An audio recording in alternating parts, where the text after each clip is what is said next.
Le temps, c'est une notion parfois difficile à saisir. Philosophiquement parlant, en tout cas. Pour les physiciens, le temps existe par lui-même. Il est a priori plus simple à appréhender. Mais de récents travaux pourraient rebattre les cartes et contraindre la communauté scientifique à repenser sa façon de comprendre l'écoulement du temps. Au moins dans les contextes où les lois de la mécanique quantique règnent en maître. Le temps passe et ne revient plus. C'est le bon sens que nous rappelle un proverbe québécois.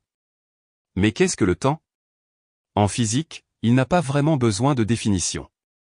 Il existe par lui-même. Il fait que sans cesse, un instant est remplacé par un autre. Il nous assure finalement que le présent se renouvelle en permanence.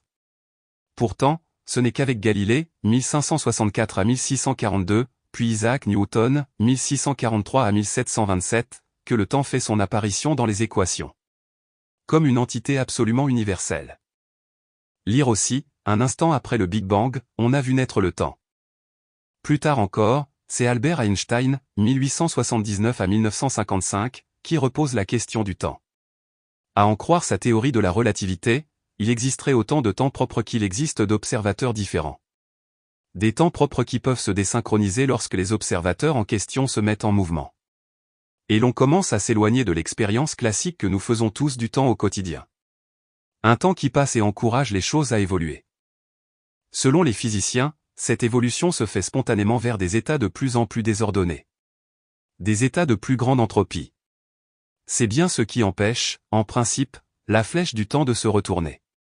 En principe parce que des chercheurs de l'université de Bristol, au Royaume-Uni, montrent aujourd'hui que dans l'univers quantique, la frontière entre le temps qui avance et le temps qui recule peut devenir floue. Les systèmes peuvent même en venir à évoluer simultanément le long de deux flèches temporelles opposées. Quantique, quand le temps se lie à l'entropie. Pour comprendre, réexaminons cette histoire d'entropie. Lorsqu'un phénomène produit une grande quantité d'entropie, la physique nous dit que l'observation de son inversion dans le temps est tellement improbable qu'elle en devient pour ainsi dire impossible. Mais si un phénomène produit peu d'entropie, pourquoi ne pas imaginer que la probabilité de son inversion temporelle devient possible? Les chercheurs de l'université de Bristol évoquent une analogie du quotidien. Celle du dentifrice que nous déposons chaque matin sur notre brosse à dents. Si nous le voyions revenir dans son tube, nous saurions à coup sûr que nous sommes en train de visionner le rembobinement d'un enregistrement de notre début de journée. Mais si nous pressions juste un peu sur le tube, il ne pourrait bien qu'au moment de relâcher, la décompression ramène le dentifrice vers l'intérieur. Gardons donc cette analogie à l'esprit et revenons au monde quantique. Ce monde-là, nous le savons, est un monde étrange. L'une de ses particularités, c'est qu'il y existe ce que les physiciens appellent un principe de superposition. Selon ce principe, si deux états d'un système quantique sont possibles, alors ce système peut aussi se trouver dans ces deux états en même temps. La fameuse histoire du chat de Schrödinger, à la fois mort et vivant dans sa boîte.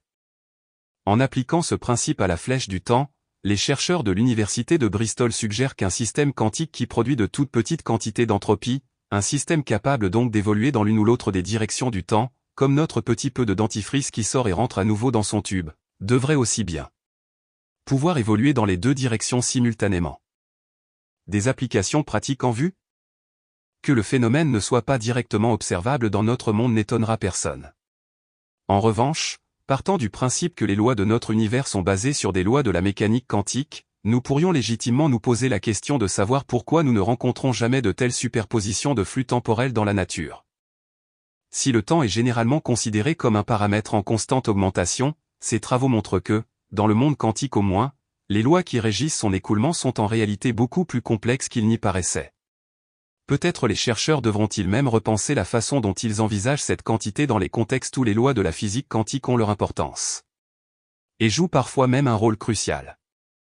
Au-delà de soulever la question de la définition même du temps, ces travaux pourraient aussi avoir des implications pratiques. Du côté de la thermodynamique quantique, par exemple. Placer un système quantique dans une superposition de flèches du temps pourrait en effet améliorer de manière significative les performances des machines thermiques et des réfrigérateurs.